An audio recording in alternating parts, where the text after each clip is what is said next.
பண்ணையெல்லாம் பொன் கொழிக்க செய்திடுவோம், அதில் பன்மடங்கு உற்பத்தியை பெருக்கிடுவோம்.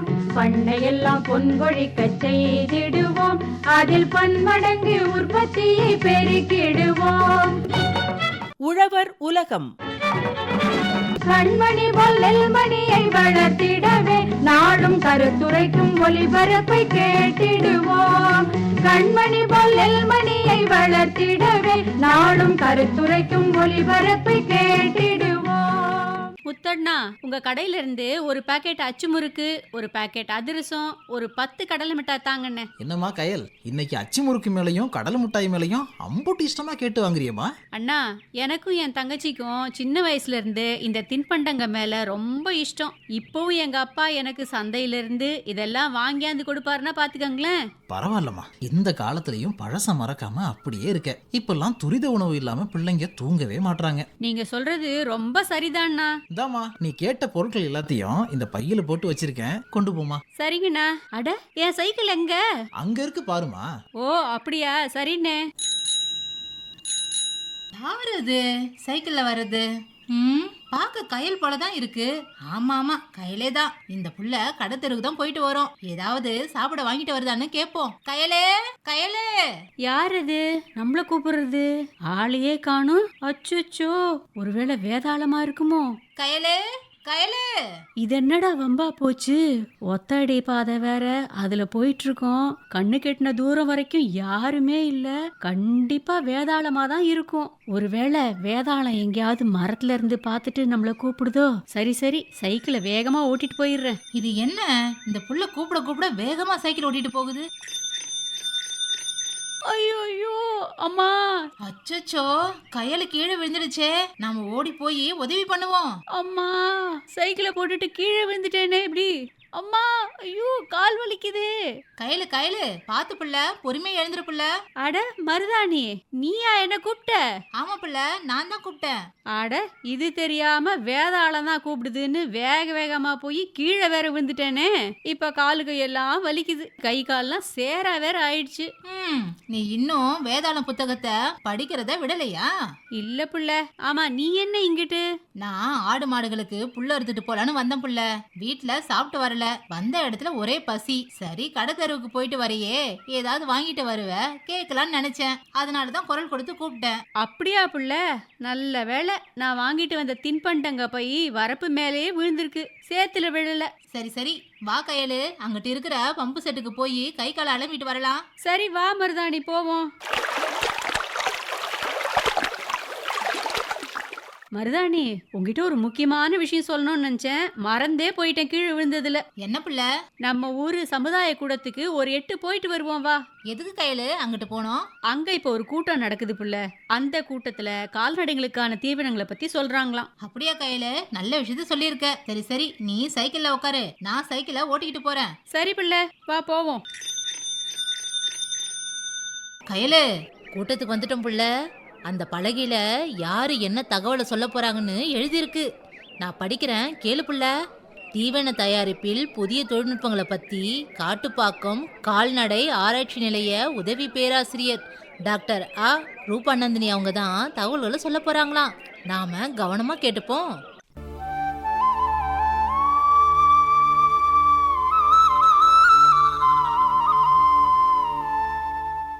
அன்பார்ந்த விவசாய பெருமக்களே, கால்நடைகளில் உற்பத்தி திறனை மேம்படுத்தணும் அப்படின்னா அவற்றிற்கு தேவையான ஊட்டச்சத்துக்களை தடையின்றி அளிப்பது மிகவும் முக்கியமான ஒன்றாகும். சரியான முறையில் தேவையான ஊட்டச்சத்துக்களை அளிக்கலைன்னா கால்நடைகளில் வளர்ச்சி குறைதல், இனப்பெருக்கம் பாதிக்கப்படுறது, நோய் எதிர்ப்பு சக்தி குறைகிறது போன்ற பல பிரச்சனைகள் ஏற்படுகின்றன. அவை கால்நடைகளுடைய ஆரோக்கியத்தையும் பாதிக்கின்றது. சரி, கால்நடைகளுக்கு தேவையான ஊட்டச்சத்துக்கள் என்னென்ன அப்படின்னா எரிசக்தி, புரதச்சத்து, தாது உப்பு மற்றும் விட்டமின்கள், இந்த மாதிரி ஊட்டச்சத்துக்கள் கால்நடைகளுக்கு தேவைப்படுது.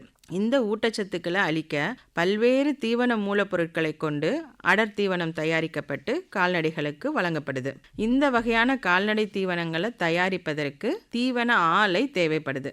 மாதம் ஒரு 200 டன் தயாரிக்கக்கூடிய கொள்ளளவு கொண்ட தீவன ஆலையை புதிதாக அமைக்கணும் அப்படின்னா அதுக்கு என்னென்ன தேவைப்படும் அப்படிங்கிறத பற்றி தான் நம்ம இப்போ தெரிஞ்சுக்க போகிறோம். முதல்ல நிலம். குறைந்தது 2000 சதுரடி நிலமாவது இந்த 200 டன் கொள்ளளவு கொண்ட தீவன ஆலை தயாரிக்கிறதுக்கு தேவைப்படும். அதாவது ஒரு தீவன ஆலை அமைப்பதா இருந்தால் அதில் அரவை இயந்திரம், கலவை இயந்திரம், எலிவேட்டர் போன்ற இயந்திரங்கள் அமைக்கணும். அதற்கு குறைந்தது 500 சதுரடி இடமாவது தேவைப்படுது. அதுக்கப்புறமா தீவனமாக அரைக்கிறதுக்கு தேவைப்படுற தீவன மூலப்பொருட்களை சேமித்து வைப்பதற்கு இடம் வேணும். அதுக்கு குறைந்தது ஒரு 1000 சதுரடி இடமாவது தேவைப்படுது. அதாவது ஒரு 100 சதுரடி இடத்துல நம்மால் 10 டன் அளவிற்கு மூலப்பொருட்களை சேமிக்க முடியும். நாம் 200 டன் அரைக்கக்கூடிய தீவன ஆலைக்கு தயார் பண்ணணும் அப்படின்னம்னா குறைந்தது 100 டன் மூலப்பொருட்களையாவது சேமிப்பு கிடங்களை சேமித்து வச்சுருக்கணும். அப்போ ஒரு மாதத்திற்கு 200 டன் தயாரிக்கிற தீவன ஆலையில் குறைந்தது 100 டன் தீவன மூலப்பொருட்களை சேமித்து வைப்பதற்கு நமக்கு குறைந்தது 1000 சதுரடி இடமாவது தேவைப்படுது. அதே போன்று 200 டன் தயாரிப்பு கொள்ளளவு கொண்ட ஒரு தீவன ஆலையில் குறைந்தது 50 டன்னு தீவனத்தை தயாரித்து வச்சுருக்கணும். முன்னாடி சொன்னது தீவனம் அரைப்பதற்கு தேவையான தீவன மூலப்பொருட்களை சேமிப்பு வைப்பதற்கான இடம். இப்போ தீவனம் தயாரிச்சிருப்போம் இல்லையா, அதில் ஒரு 50 டன்னு தீவனம் தயாரித்ததையாவது நம்ம சேமித்து வைக்கணும். அப்படின்னா தான் தொடர்ச்சியாக தீவனங்களை தயாரித்து விற்பனை செய்ய இயலும். அப்போ 50 டன்னு தீவனத்தை சேமித்து வைப்பதற்கு குறைந்தது ஒரு 500 சதுரடி இடமாவது தேவைப்படுது. ஆக மொத்தம் ஒரு 2000 சதுரடி இடமாவது நமது 200 டன் தீவன தயாரிப்பு கொண்ட தீவன ஆலை அமைக்கணும் அப்படின்னா தேவைப்படுது. 500 சதுரடி இயந்திரத்துக்கு ஒரு 1000 சதுரடி தீவன மூலப்பொருட்களை சேமித்து வைக்கிறதுக்கு, அப்புறம் ஒரு 500 சதுரடி தயாரித்த தீவனங்களை சேமித்து வைக்கிறதுக்கு. ஆக மொத்தம் 2000 சதுரடி இடம் தேவைப்படுது. அடுத்தது கட்டிடம். இப்போ இந்த 2000 சதுரடி இடத்துல நாம் கட்டிடங்களை எழுப்பணும். தீவன ஆலை அமைப்பதற்கு கான்கிரீட் ரூஃப் போட்டு கட்டணும் அப்படிங்கிறது இல்லை. நம்ம பக்கவாட்டில் செங்கல்களை வச்சு சுவர் அமைத்துட்டு மேலே தகர ஷீட்னால் கூட கட்டி கட்டிடங்களை நம்ம செலவு குறைவான லெவலில் கட்டிடம் கட்டிக்கலாம்.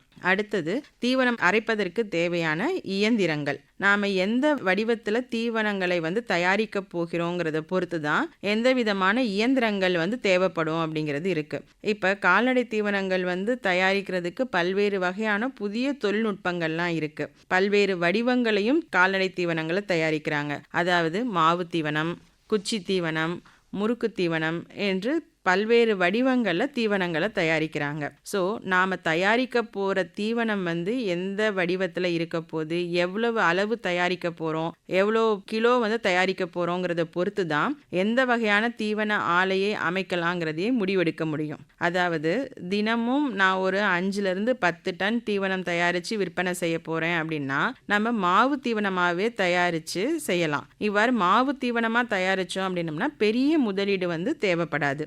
ஆனால் குச்சி தீவனம் அரைப்பதாக இருந்தால் அதற்காக நாம் செலவழிக்கும் முதலீடு தொகை மிகவும் அதிகமாக இருக்கும். ஸோ குறைந்த அளவில் குச்சி தீவனம் தயாரிப்பதற்கு ஏற்ற தயாரிப்பு இயந்திரங்கள் சந்தையில் ரொம்ப குறைவாக தான் இருக்குது. ஆகவே 15லேருந்து ஒரு 20 லட்சம் ரூபாய்க்குள்ள தீவன ஆலை அமைப்பதாக இருந்தால் மாவு தீவனம் தயாரிப்பதற்கான தீவன ஆலையைத்தான் நம்மால் அமைக்க முடியும். மாவு தீவனம் தயாரிப்பதற்கு என்னென்ன இயந்திரங்கள் தேவை அப்படின்னா அரவை இயந்திரம் தேவை, ஒரு கலவை இயந்திரம் தேவை. இந்த அரவை இயந்திரங்கள் தீவன மூலப்பொருட்களை உடைத்து சிறு சிறு துகள்களாக்கி கொடுக்குது. கலவை இயந்திரம் என்ன பண்ணுன்னா இந்த உடைத்த சிறு சிறு தீவன மூலப்பொருட்களை நுண்ணூட்டச்சத்துக்களான தாது உப்பு, விட்டமின் போன்றவற்றுடன் கலந்து ஒரு படித்தான தீவன கலவையாக மாற்றி கொடுக்குது. இந்த கலந்த தீவனத்தை தான் நம்ம பைகளில் அடைத்து அடர் தீவனமாக விற்கிறோம். எனவே ஒரு அரவை இயந்திரமும் ஒரு கலவை இயந்திரமும் இருந்தால் நம்மால் மாவு தீவனம் தயாரித்து விற்பனை செய்ய முடியும். எலிவேட்டரையும் சேர்த்து அமைப்பதன் மூலம் தீவன ஆலையின் உற்பத்தி திறனை நம்மால் அதிகரிக்க முடியும். இது மாவு தீவனம் தயாரிக்கிறதுக்கு தேவைப்படுற இயந்திரங்கள். இப்போ குச்சி தீவனம் தயாரிக்கிறதுக்கு என்னென்ன இயந்திரங்கள் தேவைப்படும் அப்படின்னு பார்த்தோம்னா ஃபஸ்ட்டு குச்சி தீவனம் தயாரிக்கிறதுக்கு மாவு தீவனத்தை தயாரித்து வச்சுட்டு அந்த மாவு தீவனத்திலிருந்து தான் நம்ம குச்சி தீவனம் தயாரிக்க முடியும். ஸோ குச்சி தீவனம் தயாரிக்கணும் அப்படின்னு நம்ம நினச்சோம்னாலே ஃபஸ்ட்டு மாவு தீவனம் தயாரிக்கிறதுக்கு தேவையான அனைத்து இயந்திரங்களும் வேண்டும். அதனோடு பக்குவப்படுத்தும் இயந்திரம், குச்சி தீவனம் தயாரிக்கும் இயந்திரம், அப்புறம் குளிர்விக்கும் இயந்திரம் போன்றவை அடிஷ்னலாக தேவைப்படுது. குச்சி தீவனம் தயாரிப்பதற்கு முதல்ல மாவு தீவனத்தை தயாரிக்கணும். பின்னர் இந்த மாவு தீவனமானது நீராவியோடு சேர்ந்து நன்றாக கலக்கப்பட்டு தீவனத்தினுடைய வெப்பநிலையானது 170 190 டிகிரி ஃபாரன்ஹீட்டுக்கு மாற்றப்படுது. அது பக்குவப்படுத்தும் இயந்திரத்தில் தான் மாற்றப்படுது.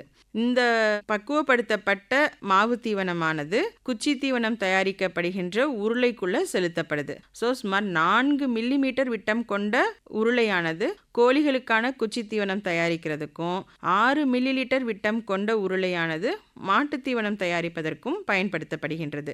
இவ்வாறு தயாரிக்கப்பட்ட குச்சி தீவனமானது நல்ல சூடாக இருக்கும்.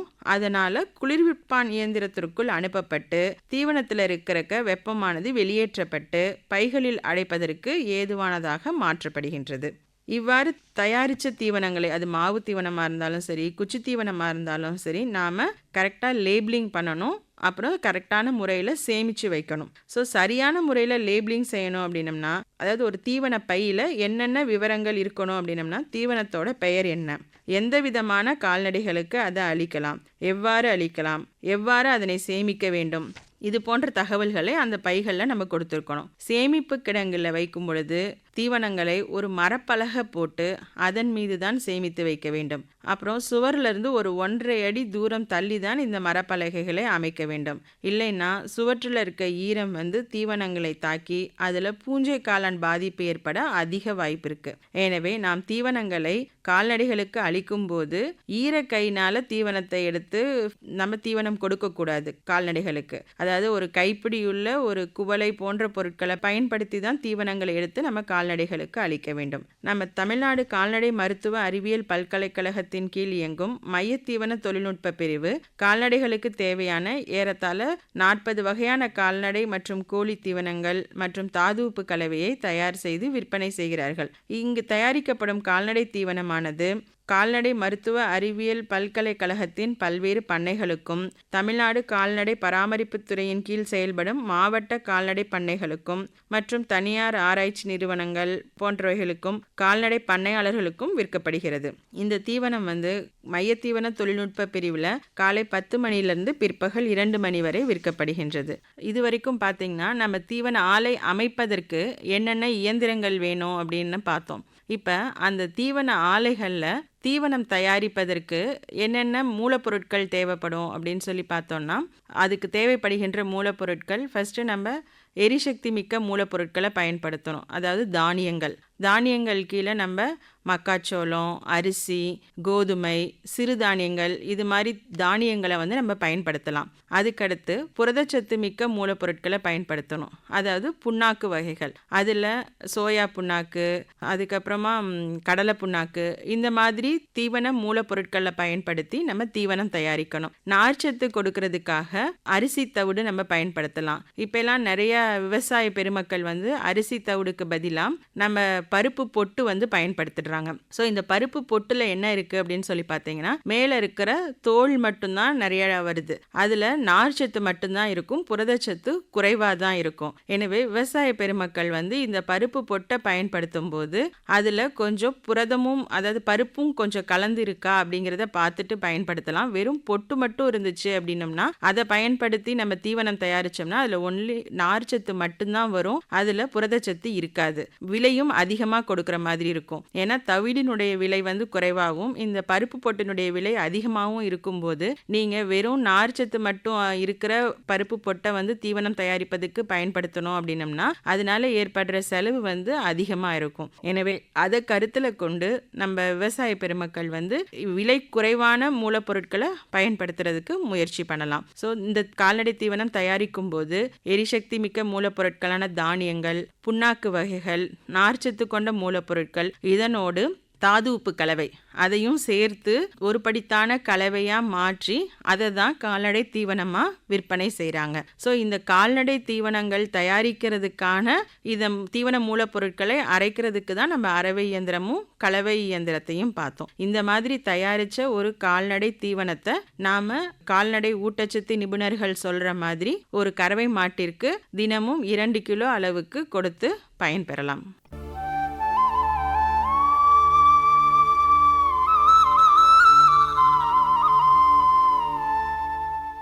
கயலு, தீவன தயாரிப்பில் புதிய தொழில்நுட்பங்களை பத்தி காட்டுப்பாக்கம் கால்நடை ஆராய்ச்சி நிலைய உதவி பேராசிரியர் டாக்டர் ஆ ரூபானந்தினி அவங்க ரொம்ப பயனுள்ள தகவல்களை நமக்கு புரியும்படி தெளிவா எடுத்து சொன்னாங்க. அதோட நம்ம கால்நடைகளுக்கு தேவையான தீவனத்தை நாமளே இனி தயாரிச்சு கொடுப்போம். அதனால கால்நடைகளை ஆரோக்கியமா வளர்க்கலாம் நாம. நிச்சயமா புள்ள, விவரம் சொல்ல இவங்க இருக்கும்போது இனி நமக்கு என்ன கவலை இருக்கு சொல்லு. ஆமா கயலு, சரியா சொன்ன. அப்ப நாம புறப்படுவோமா? நான் போய் அறுத்து வச்சிருக்கிற புல்லுக்கட்டை தூக்கிட்டு போறேன். சரி மருதாணி, வா போவோம். நானும் கோழிகளை பிடிச்சி கூண்டுல அடைக்கணும். ஏன் கயலு, கோழிகளை தானே கூண்டுல அடைக்க போற? வேதாளத்திலேயே அட போ புள்ள, நீ வேற.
விவசாயிகளே, இந்த ஆண்டிற்கான கோமாரி நோய் தடுப்பூசி பணி குறித்து சென்னை கால்நடை நோய் நிகழ்வியல் மைய முதன்மை நோய் நிகழ்வியல் அலுவலர் டாக்டர் எஸ்.ஜி. கனகசுகிலா அவர்கள் வழங்கும் தகவல். நேயர்களுக்கு வணக்கம். தமிழ்நாடு அரசு கால்நடை பராமரிப்புத்துறை மூலம் ஒவ்வொரு வருஷமும் கோமாரி தடுப்பூசி 6 மாத இடைவெளியில் வருஷத்துக்கு 2 முறை போடப்பட்டு வருகிறது. அது உங்களுக்கு எல்லாருக்குமே தெரிஞ்சது தான். ஏன்னா ஏற்கனவே சுழற்சியில் 8 முறை நம்ம போட்டாச்சு. கோமாரி நோய்னா என்ன, அது எந்தெந்த மாடுகளுக்கு பாதிப்பு ஏற்படும், அதோட அறிகுறிகள் என்ன, அதோட தடுப்பூசி எவ்வளவு முக்கியம், அதெல்லாம் குறித்து இப்போ பார்க்கலாம். கோமாரி நோய் என்பது கால்நடைகளுக்கு ஏற்படும் ஒரு நச்சுயிரி தொற்று நோய் ஆகும். இந்நோயானது மாட்டினம், ஆட்டினம் மற்றும் பன்றி இனங்களில் வாய் மற்றும் கால் பகுதிகளில் கொப்பளங்களை ஏற்படுத்தும். இந்நோய் பசுவினத்தை அதிகம் தாக்குகிறது. நோய் பாதிக்கப்பட்ட கால்நடைகளுக்கு அதிக காய்ச்சல் ஏற்படும். மாடுகள் அசை போடாமல் இருக்கும். வாயில் உமிழ்நீர் வடிந்து கொண்டிருக்கும். வாயின் உட்புறங்களிலும் நாக்கின் ஓரமும் பல் ஈறுகளிலும் சிறு கொப்பளங்கள் காணப்படும். கால்நடைகளின் குளம்புகளுக்கிடையே கொப்பளங்கள் உருவாகி பின்னர் அது புண்ணாகிவிடும். கறவை மாடுகளில் மடிகளிலும் மடிக்காம்புகளிலும் சிறு கொப்பளங்கள் ஏற்படும். பாதிக்கப்பட்ட கால்நடைகளின் பாலினை குடிக்கும் கன்றுகள் இறக்க நேரிடும். இந்நோயினால் பாதிக்கப்பட்ட கால்நடைகளுக்கு மலட்டுத்தன்மை ஏற்படும். மேலும் பால் உற்பத்தி குறைவதனால் விவசாயிகளுக்கு அதிக அளவில் பொருளாதார இழப்பை ஏற்படுத்துகிறது. 2011ஆம் ஆண்டு முதல் கோமாரி தடுப்பூசி பணி தமிழகத்தில் நடைபெற்று வருகிறது. 2020ஆம் ஆண்டு முதல் தேசிய கால்நடை நோய் தடுப்பு திட்டத்தின் கீழ், அதாவது NADCP திட்டத்தின் கீழ் அனைத்து மாவட்டங்களிலும் கோமாரி நோய் தடுப்பூசி பணி முழு முனைப்புடன் செயல்படுத்தப்பட்டு வருகிறது. இதுவரை 8 சுற்றுகள் கோமாரி தடுப்பூசி பணி நிறைவடைந்த நிலையில் உள்ளது. அதன் தொடர்ச்சியாக தமிழகத்தில் இந்த ஆண்டு 9வது சுற்று கோமாரி தடுப்பூசி பணி ஜூலை 1ஆம் தேதி தொடங்கி ஜூலை 31ஆம் தேதி வரை மேற்கொள்ளப்பட்டு வருகிறது. விடுபட்ட கால்நடைகளுக்கு ஆகஸ்ட் 1 முதல் ஆகஸ்ட் 10 வரை தடுப்பூசி பணி மேற்கொள்ளப்படும். மாநிலத்தின் தகுதியுள்ள 4 மாத வயதிற்கு மேற்பட்ட, அதாவது 4 மாதத்திற்கு மேற்பட்ட கன்றுகள் சுமார் 90 லட்சம் பசு மற்றும் எருமை மாட்டினங்களுக்கு தடுப்பூசி பணி மேற்கொள்ளப்பட உள்ளது. மத்திய அரசின் அறிவுரைக்கிணங்க அனைத்து மாட்டினங்களுக்கும் காது வில்லை இயர் டேக் போடப்பட்ட பின்னரே தடுப்பூசி பணி மேற்கொள்ளப்பட வேண்டும். கால்நடை விவசாய பெருமக்கள், கோமாரி தடுப்பூசி பணியினை உங்கள் மாட்டினங்களுக்கு தவறாது செலுத்தி கொடிய நோயான கோமாரி நோயிலிருந்து தங்கள் மாட்டினங்களை காத்துக்கொள்ளுமாறு அன்புடன் கேட்டுக்கொள்ளப்படுகிறது. மேலும் இது குறித்து தகவல்கள் தெரிந்திட தங்களுக்கு அருகிலுள்ள அரசு கால்நடை மருத்துவமனைகளை தொடர்பு கொள்ளலாம். இதுவரை கோமாரி நோய் தடுப்பூசி பணி குறித்து சென்னை கால்நடை நோய் நிகழ்வியல் மைய முதன்மை நோய் நிகழ்வியல் அலுவலர் டாக்டர் ST கனக சுகிலா அவர்கள் வழங்கிய தகவலை கேட்டீர்கள்.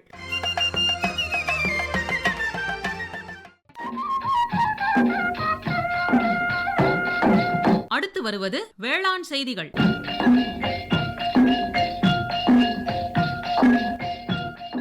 அங்கக பழ சாகுபடி என்பது இக்காலத்திற்கு மிகவும் முக்கியமான ஒன்றாகும். இதனுடைய அடிப்படை கருத்து வளமான மண், பயிர், ஆரோக்கியமான உணவு மற்றும் வாழ்வாகும். அங்கக பழ சாகுபடியில் இயற்கை உரங்களான பசுந்தாள் உரம், தொழு உரம், உயிர் உரம், மண்புழு உரம் மற்றும் பயிர் வளர்ச்சி ஊக்கிகளான அமுத கரைசல், தேங்காய்பால் கரைசல், பஞ்சகாவியா, ஜீவாமிர்தம், மண்புழு வடிநீர், முட்டை, அமினோ அமிலம், மீன் அமினோ அமிலம், திறன்மிகு நுண்ணுயிர் கரைசல் போன்றவற்றை பயன்படுத்தலாம். மேலும் பயிர் சுழற்சி, கலப்பு பயிர், ஊடு பயிர், பல்வகை பயிர் ஆகியவற்றை பின்பற்றலாம். பூச்சி விரட்டி, மூடாக்கு, உயிரி பூச்சி தெளிப்பான்களான புகையிலை கரைசல், 3G கரைசல், 5இலை கரைசல் போன்றவற்றை பயன்படுத்தலாம். பழப்பயிர்களான மா, கொய்யா, வாழை, சீதா, பலா, அத்தி, திராட்சை, மாதுளை போன்ற பழங்களை பொதுவாகவே சில விவசாயிகள் இயற்கை முறையில் சாகுபடி செய்து அதிக விளைச்சல் மற்றும் லாபத்தை ஈட்டியுள்ளனர். இன்றைய சூழலில் அங்கக பழ சாகுபடியில் இயற்கையாக நிகழும் உயிரியல் செயல்முறைகளை அடிப்படையாக கொண்டு பாரம்பரிய விவசாய நடைமுறைகளுடன் நவீன தொழில்நுட்பங்களை இணைத்து அதிக லாபம் பெறுகின்றனர். இந்த அங்கக பழ உற்பத்தியின் நன்மைகளை பற்றி தெரிந்து கொள்வோம். நஞ்சற்ற பழங்களை உற்பத்தி செய்ய இயலும். நீண்ட காலத்திற்கு பழ உற்பத்தியில் நிலைத்தன்மை பெற முடியும். உற்பத்தியில் தன்னிறைவு அடைய முடியும். இது மண் வளத்தை அதிகரிக்கும். மண்ணின் உயிர் மற்றும் இயற்பியல் வேதியியல் பண்புகள் மேம்படும். வெளியிலிருந்து இடுபொருட்களை தவிர்ப்பதால் செலவு குறையும், லாபம் அதிகம் கிடைக்கும். தோட்டத்திலிருந்து கிடைக்கும் ஆதாரங்களை பெரும்பாலும் பயன்படுத்திக் கொள்ளலாம். சுற்றுச்சூழல் பாதுகாக்கப்படும். அங்கக வேளாண்மை மூலம் நன்மை தரும் பூச்சிகளான ஒட்டுண்ணிகளின் எண்ணிக்கையை அதிகரித்து அதன் மூலம் பழ மரங்களுக்கு தீங்கு விளைவிக்கும் பூச்சிகளின் எண்ணிக்கையை குறைக்கலாம். அங்கக பழ சாகுபடியில் 2-3 ஆண்டுகளுக்கு பிறகு நிலையான லாபம் ஈட்டலாம். மனித ஆரோக்கியத்திற்கு இது மிகவும் நல்லது. இயற்கை திரவ உரங்களின் பயன்பாடு பற்றி தெரிந்து கொள்வோம். ஜீவாமிர்தம் ரசாயன உரங்களுக்கு மாறாக ஒரு சிறந்த இயற்கை உரம் ஜீவாமிர்தம் மற்றும் கன ஜீவாமிர்தம் ஆகும். இது மரங்களுக்கு தேவையான இயற்கை carbon, nitrogen, phosphorus, potassium, calcium மற்றும் பல ஊட்டச்சத்துக்களை அளிக்கும். மண்ணில் உள்ள நுண்ணுயிர்களின் அளவை அதிகரித்து வளத்தை பெருக்கி உயிர்களின் வளர்ச்சிக்கு உதவும். இதனை நீர்ப்பாசனத்தின் வழியாக மரங்களுக்கு அளிக்கலாம். 15 நாட்களுக்கு ஒரு முறை 200 லிட்டர் ஜீவாமிர்தத்தை நீர் வழியாக ஒரு ஏக்கரில் உள்ள பயிர்களுக்கு அளிக்கலாம். பிஜாமிர்தம் அங்கக விவசாய முறைக்கு மிகவும் உகந்தது. எலுமிச்சை, பப்பாளி போன்ற பழ விதைகளையும் நாற்றுகளையும் நேர்த்தி செய்வதற்கு பயன்படுத்தப்படுகிறது.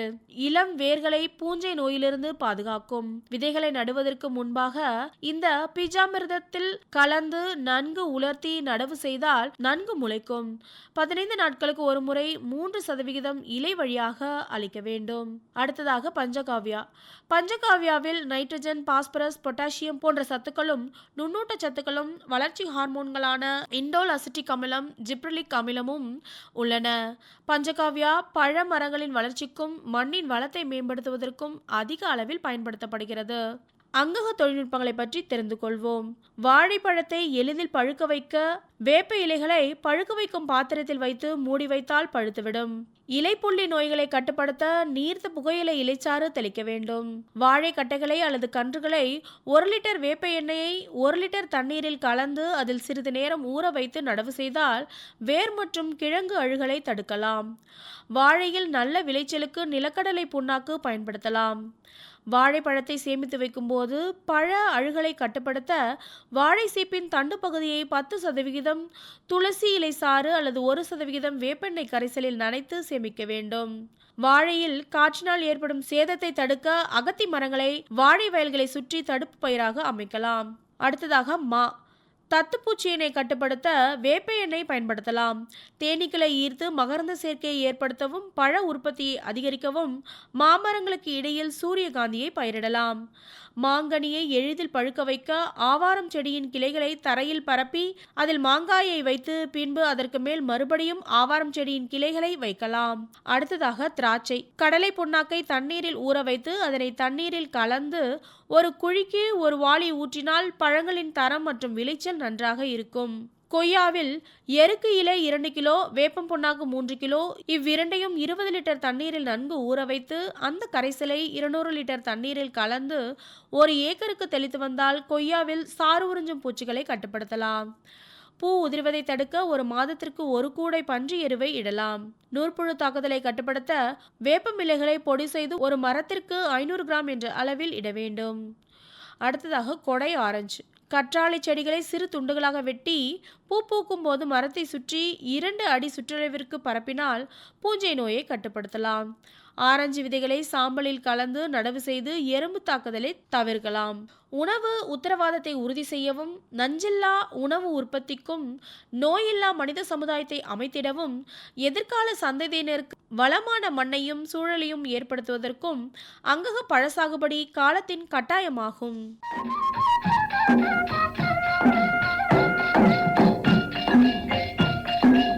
இதுவரை வேளாண் செய்திகள் கேட்டீர்கள்.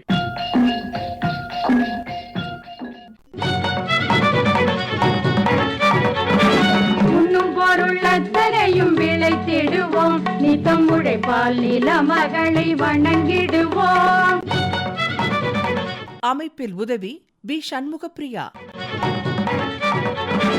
உண்ணும் பொருள் அத்தனையும் விளைத்திடுவோம், நித்தம் உழைப்பால் நில மகளை வணங்கிடுவோம். அமைப்பு எஸ். முருகேசன்.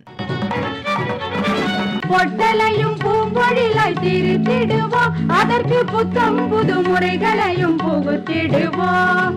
பொட்டலையும் பூம்பொழிலாய் திருத்திடுவோம், அதற்கு புத்தம் புது முறைகளையும் புகுத்திடுவோம். இத்துடன் இன்றைய உழவர் உலகம் நிகழ்ச்சி நிறைவு பெறுகிறது. பட்டி தொட்டி சொர்க்கமாக பாடுபட்டே நம் பாரத சமுதாயத்தை உயர்த்திடுவோம். பட்டி தொட்டி சொர்க்கமாக பாடுபட்டே நம் பாரத சமுதாயத்தை உயர்த்திடுவோம்.